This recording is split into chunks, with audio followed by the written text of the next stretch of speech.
In the vast emptiness of space, a massive ship glided silently.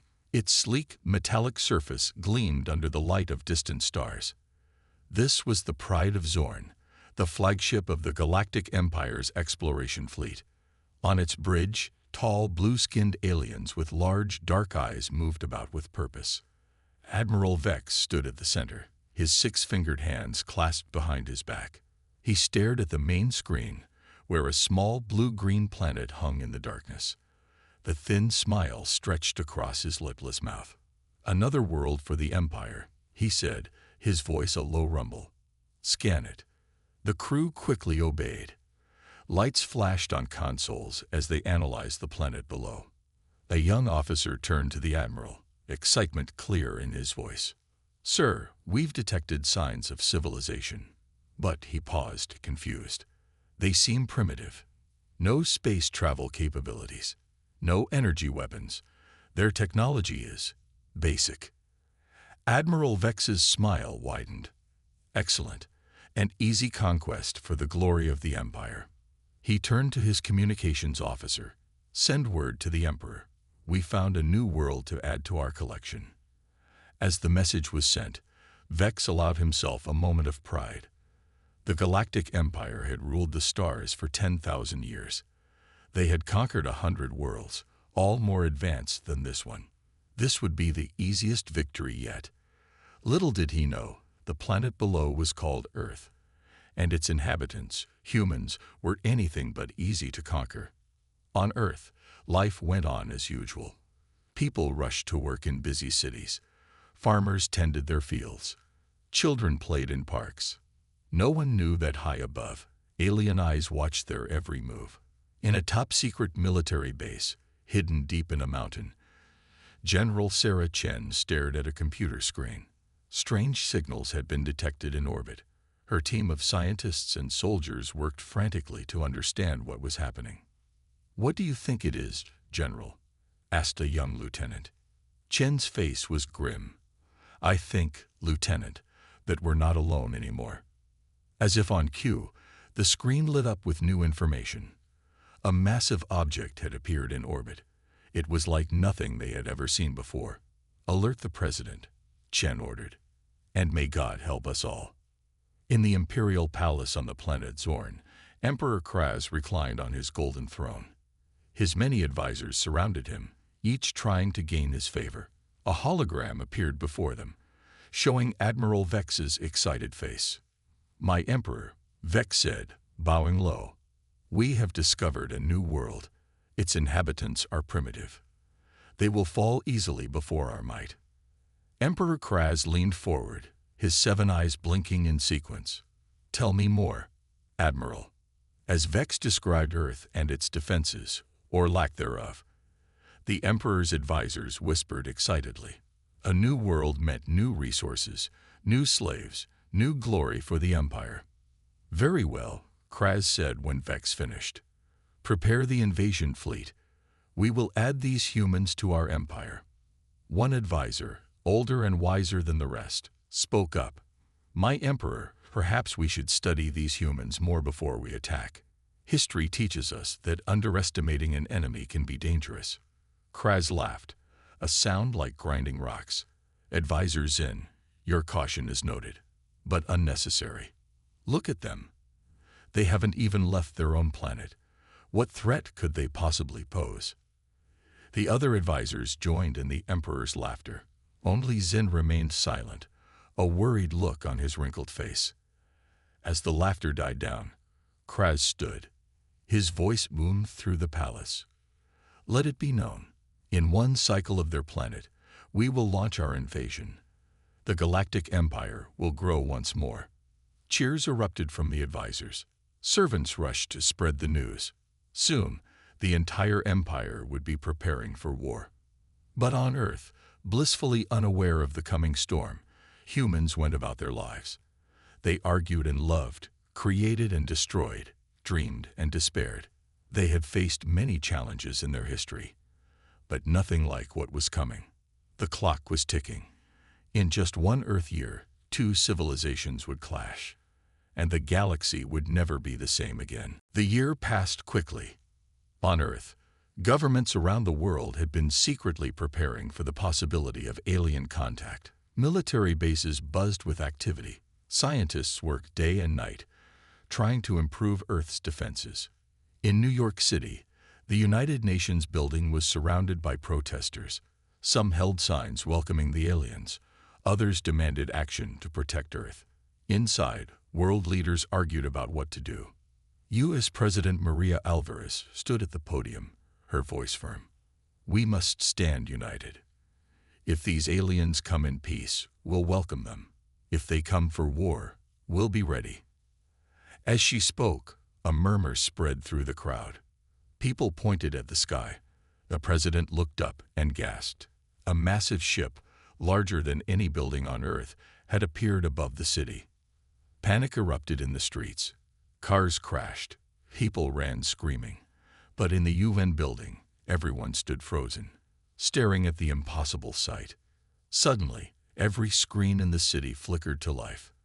A face appeared, blue-skinned, with large black eyes. It was Admiral Vex. People of Earth, he said, his voice oddly accented. Your planet now belongs to the Galactic Empire. Surrender, and you may live as our subjects. Resist, and be destroyed. The message repeated in every language on Earth. Then the screens went dark. President Alvarez gripped the podium tightly. Well, she said, her voice shaking slightly. I guess that answers the question of their intentions. On the Pride of Zorn, Admiral Vex smiled as he ended the transmission. He turned to his second in command. See how they panic. This will be even easier than we thought. The officer nodded, but looked troubled. Sir, some of their weapons seem advanced for such a primitive race. Vex waved a hand dismissively. Nothing compared to our technology. Prepare the first landing party. Let's show these humans what real power looks like. In a secret bunker beneath Washington, D.C., General Chen watched the alien ship on multiple screens. Her team worked frantically, analyzing every bit of data they could gather. General, a young scientist called out, we've detected a smaller ship leaving the mothership. It's heading for Central Park in New York. Chen's eyes narrowed. So it begins, she muttered. Then, louder. Alert all nearby units. I want eyes on that landing site.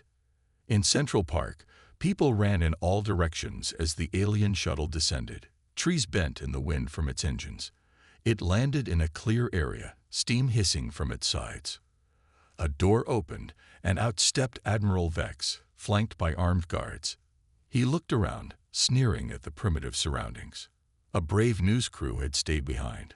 The reporter, Sarah Lee, approached the aliens with her camera operator. Welcome to Earth, she said, her voice only slightly shaky. Can you tell us why you're here? Vex looked at her, surprised by her boldness. We are here to claim this world for the Empire, he said. Your choice is simple. Serve us or perish. Sarah's eyes widened. But why? We've done nothing to you. Vex laughed. You exist. That is enough. The Empire expands. It is the natural order of things. As they talked, neither noticed the military vehicles approaching. Soldiers took up positions around the park, their weapons trained on the aliens. Vex finally spotted them. He smirked. You think your primitive weapons can harm us. Let me show you true power. He raised a hand, revealing a small device. With a press of a button, every electrical device in a mile radius shut down. Cars stopped. Phones died. Even the soldiers' advanced weapons went silent. Vex's voice boomed out, amplified by unseen technology. This is but a taste of our power. Resist, and your entire civilization will be wiped out. You have one Earth day to surrender. With that, he and his guards returned to their shuttle. It took off, leaving behind a stunned and frightened crowd. As the shuttle disappeared into the sky, Sarah turned to her camera. You've seen it here, folks. The aliens are real, and they're not friendly. The question is, what do we do now? In bunkers and bases around the world, military leaders asked themselves the same question. The clock was ticking. Earth had 24 hours to decide its fate. As Earth's leaders debated their next move, something unexpected happened on the alien mothership. In a dimly lit corridor, an alien named Zix moved quickly, looking over his shoulder. He was smaller than the others, with pale blue skin that seemed to shimmer. Zix reached a small shuttle bay and climbed into a ship. His hands shook as he started the engines. Alarms blared, but it was too late. The bay doors opened, and Zix's ship shot out into space. On the bridge, Admiral Vex roared with anger. "Stop that traitor!" But Zix was quick. His small ship dodged the larger vessels and dived towards Earth. Vex watched, his fists clenched. "Let him go," he growled. "He can't change anything now." In the White House Situation Room, President Alvarez sat with her advisors. General Chen's face filled a large screen. "Madam President," Chen said, "we've detected another alien ship. It's much smaller, and it's heading straight for us." Alvarez leaned forward. "Is it an attack?" Chen shook her head. "I don't think so. It's broadcasting a message on all frequencies. It's saying, 'I come to warn you. Please listen.'" The room fell silent. Alvarez took a deep breath. "Let it land, but be ready for anything." In a field outside Washington, D.C., soldiers surrounded a small clearing. A silver ship, no bigger than a car, landed gently on the grass. Its door opened, and Zix stepped out, his hands raised. "I mean no harm," he said in perfect English. "I'm here to help you." General Chen approached him, her gun lowered but ready. "Why should we trust you?" Zix's large eyes blinked sadly. "Because I've seen what the Empire does to worlds like yours. I can't stand by and watch it happen again." An hour later, Zix stood before the United Nations. His words were broadcast to every corner of the Earth. "The Galactic Empire is more powerful than you can imagine," he said. "They've conquered 100 worlds. None have ever successfully resisted."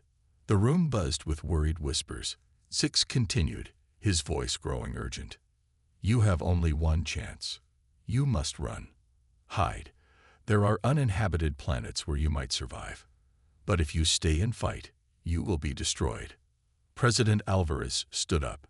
"And if we run, what happens to Earth?" Zix lowered his head. "The Empire will strip it of resources and move on, but your people will survive." The room erupted in shouts and arguments. Some leaders demanded immediate evacuation. Others called for war. In the confusion, no one noticed Admiral Vex's face appear on a small screen. He watched the chaos with a smirk. Back on the mothership, Vex turned to his officers. "See how they panic. Zix has done us a favor. Their fear will make them easy to conquer." One officer looked troubled. "But sir, what if they follow Zix's advice? If they run?" Vex laughed. "Run where? We control this entire sector of the galaxy. No, they're trapped. And soon, they'll be ours." As the debate raged on Earth, different reactions spread across the planet. In New York, people rushed to stores, buying supplies for a possible evacuation. In Moscow, military parades marched through the streets, showing Russia's readiness for war. In Tokyo, engineers worked frantically on new weapons and defenses. But in a small town in India, an old woman named Priya watched the sky with calm eyes. Her grandson sat beside her, scared. "Grandma, should we run?" he asked. Priya smiled and patted his hand. "Where would we run, child? This is our home. Sometimes you must stand and fight, even when others say it's hopeless." As night fell, millions looked up at the stars, wondering what the future held. The alien mothership loomed above, a constant reminder of the threat. In the White House, President Alvarez stared out the window. The weight of the world's fate rested on her shoulders. Run or fight? The decision would change the course of human history forever. The clock ticked down. In just a few hours, the Empire's ultimatum would expire, and Earth would have to choose its path. As dawn broke over Earth, the decision was made. Humanity would not run. They would stand and fight. President Alvarez stood before the United Nations, her voice firm and clear. We will not abandon our home. We will not surrender to tyranny. Today, we fight for Earth. Cheers erupted from the assembly. Around the world, people gathered around screens, watching and listening. A wave of determination swept across the planet. In orbit, Admiral Vex received the news with a cruel smile. "So be it," he said. "Prepare the invasion force." The first wave of alien ships descended on major cities worldwide. In New York, London, Beijing, and dozens of other locations, massive vessels filled the skies. But humanity was ready. In New York, as a ship lowered towards Central Park, it was met with a barrage of missiles. The alien shields flickered but held. They returned fire, leveling buildings with energy beams. Yet from the rubble, humans emerged, armed with weapons both old and new. Soldiers with experimental plasma rifles fought alongside civilians with traditional firearms. Every street became a battlefield. In London, the aliens found their communications jammed by a hastily assembled array of dishes and antennas. Human hackers, led by a young prodigy named Amir, had cracked part of the alien code. As confused alien troops landed in Trafalgar Square, they were ambushed by British forces. The fight was fierce, but the aliens were pushed back, leaving behind wrecked vehicles and strange weapons. Over Moscow, a squadron of alien fighters swooped down, expecting little resistance. Instead, they were met by a swarm of advanced drones.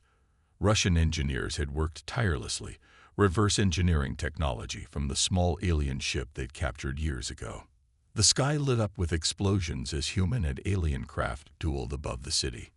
In Beijing, as alien troops marched down the streets, they suddenly found themselves sinking into the ground.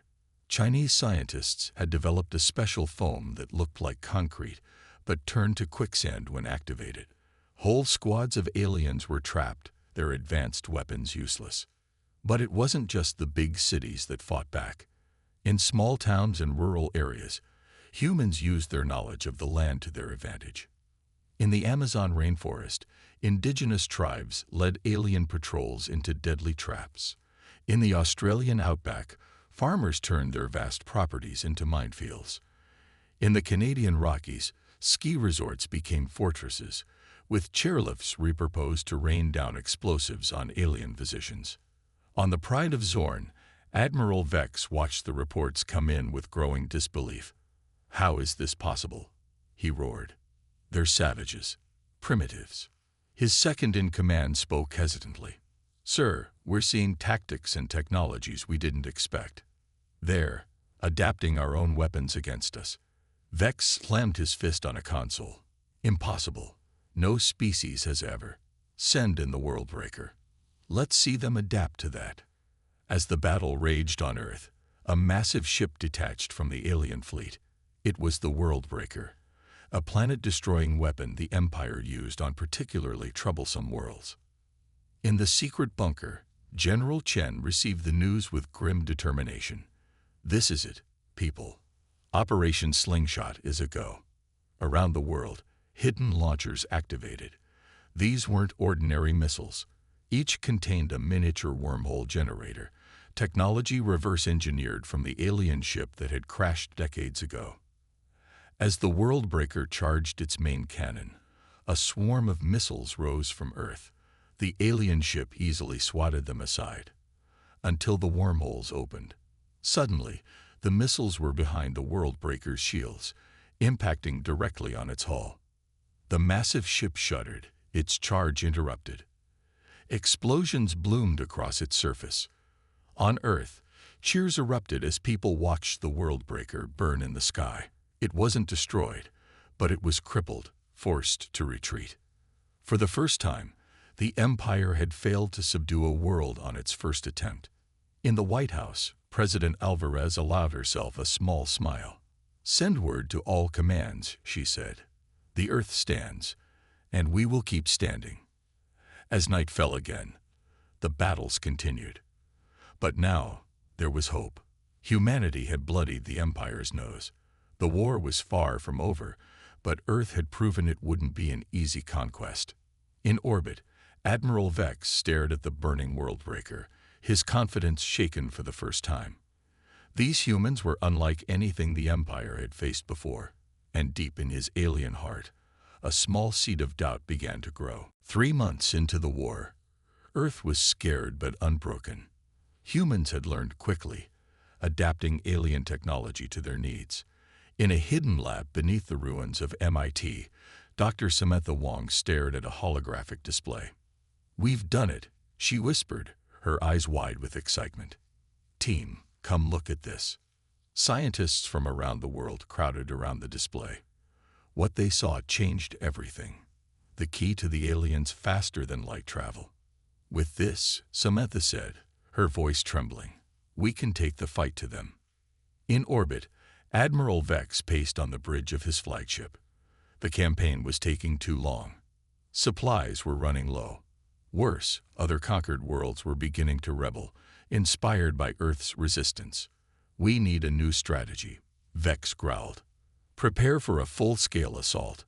We'll crush their major cities simultaneously." But as his officers rushed to obey, alarms blared. A young lieutenant's voice shook as he reported, "Sir, human ships have appeared in orbit. They've somehow copied our jump technology." Vex's eyes widened in disbelief. Impossible. Earth's first space fleet, a mix of retrofitted civilian ships and hastily constructed warships, engaged the alien armada. What they lacked in technology, they made up for in surprise and determination. Captain Mei Chen, piloting the lead ship Humanity's Hope, barked orders to her crew. "All ships, concentrate fire on their flagship. Don't let them regroup." The space around Earth lit up with energy beams and explosions. Human ships darted between the larger alien vessels, their unorthodox tactics confusing the enemy. On the ground, the tide was turning too. In the plains of Kansas, farmers had modified their equipment into makeshift tanks.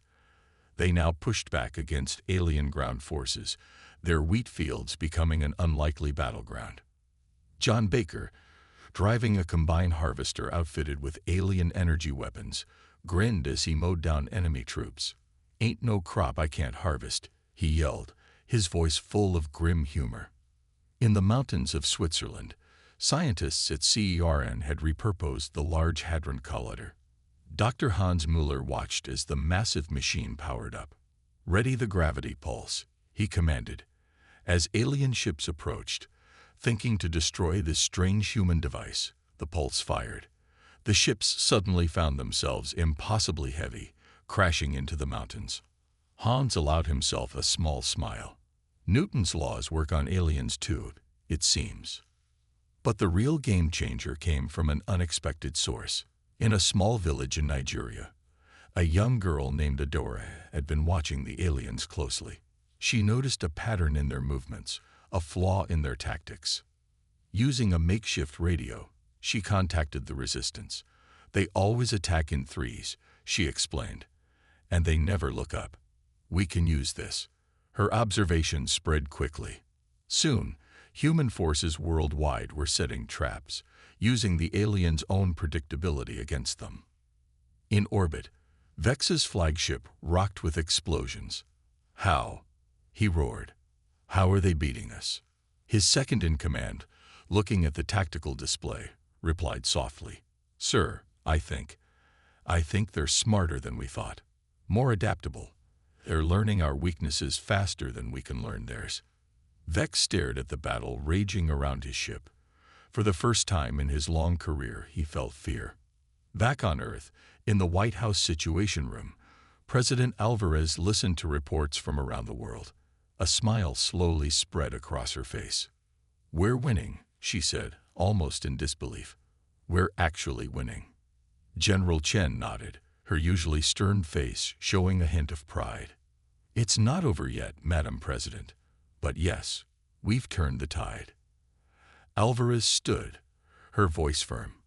"Then let's end this. Prepare our forces for a final push. It's time to show the Empire that humanity is not to be underestimated." As the orders went out, a sense of hope spread across the planet. From the rubble of cities, from hidden bunkers, from makeshift factories and labs, humans emerge, ready for the final battle. The alien invaders had come expecting an easy conquest. Instead, they had awakened a sleeping giant.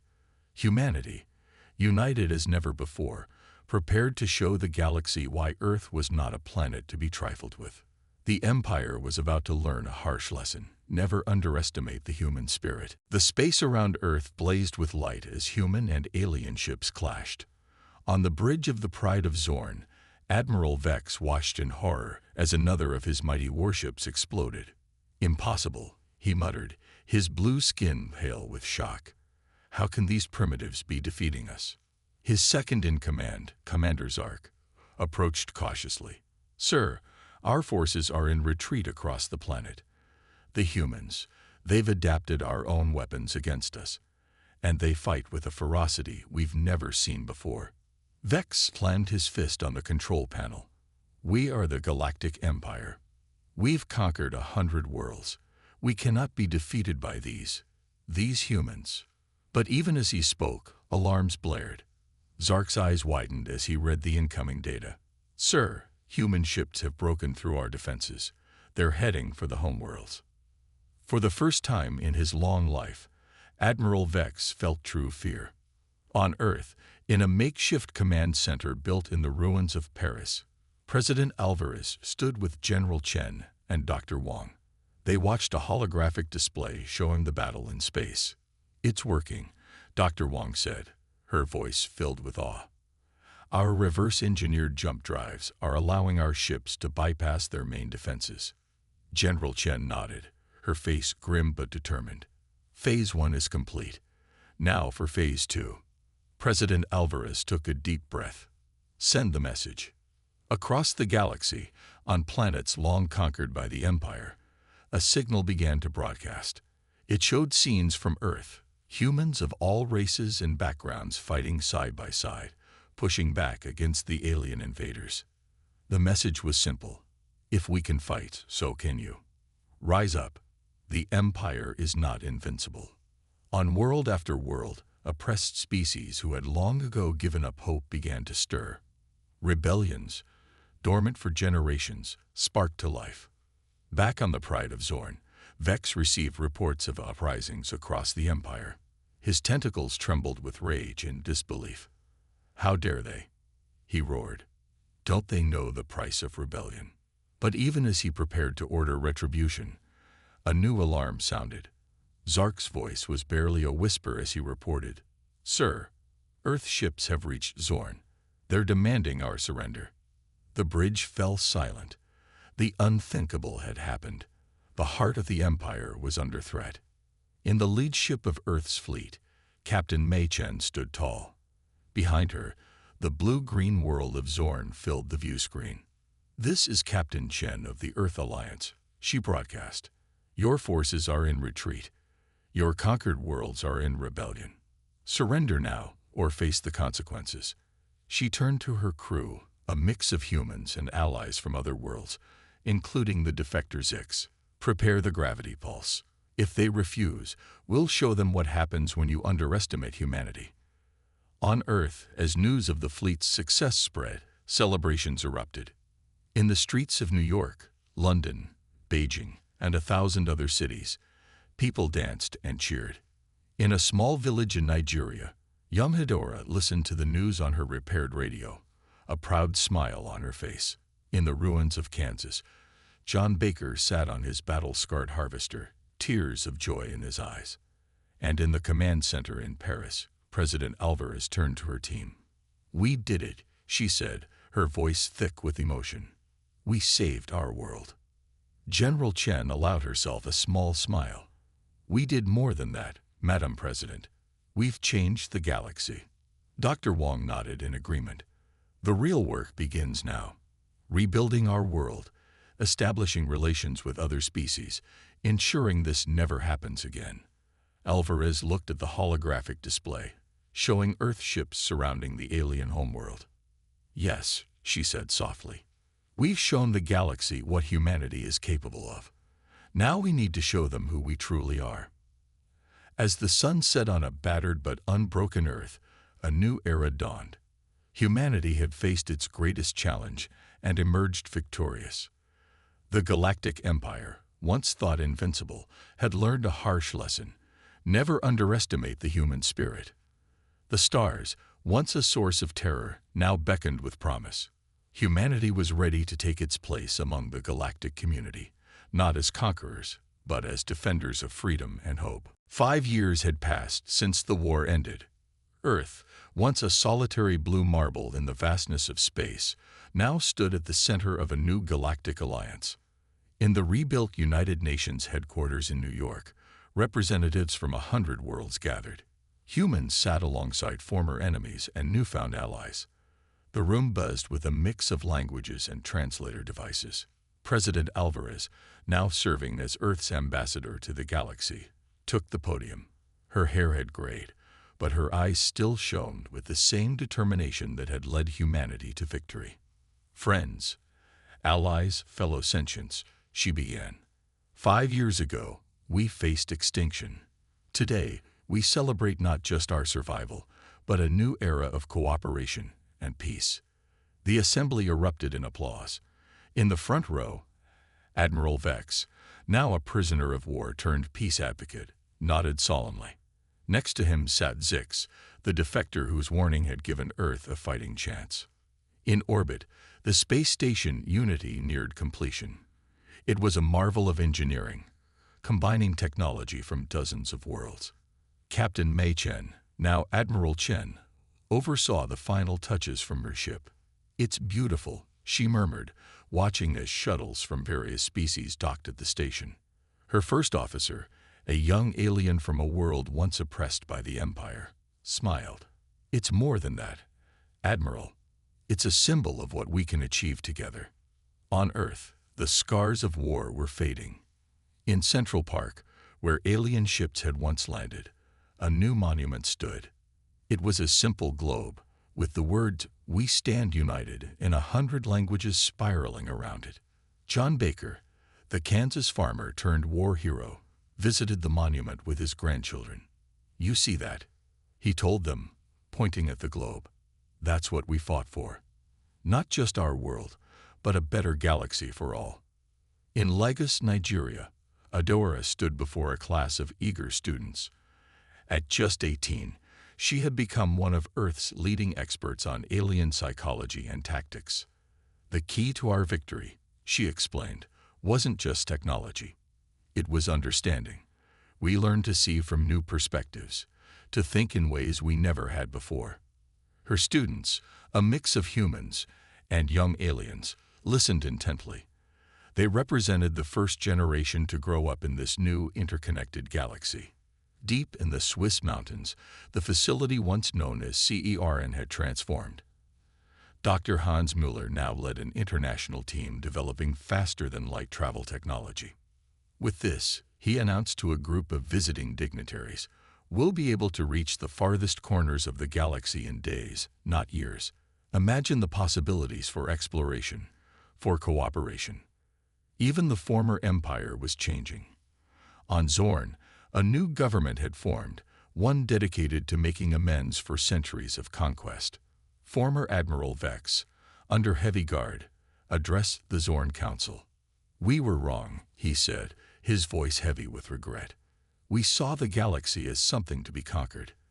The humans showed us a better way. Now we must work to earn our place in this new galactic community." Back on Earth, in the quiet of the Oval Office, President Alvarez sat with General Chen and Dr. Wang. They looked at a holographic map of the known galaxy, marveling at how much had changed. "Did you ever imagine this?" Alvarez asked softly. "When we were fighting for our very survival, did you think we'd end up here?" Chen shook her head. "Never. But that's humanity for you. We don't just survive, we thrive." Dr. Wang smiled. "And we bring others along with us. Look at how many worlds have advanced in just 5 years, freed from the Empire's oppression." Alvarez stood, walking to the window. The night sky was filled with stars, but now they didn't seem so distant or cold. "We've come so far," she said. "But our journey is just beginning." As if in response, a streak of light crossed the sky, a ship heading out to explore new worlds. It carried a crew of humans and aliens, former enemies now working together. The galaxy had learned a powerful lesson. Underestimate humanity at your peril. But it had also learned something far more important, that together, united in diversity, anything was possible. As Earth slept, its people dreamed not of conquest, but of discovery. The stars beckoned, and humanity, along with its new allies, was ready to answer the call.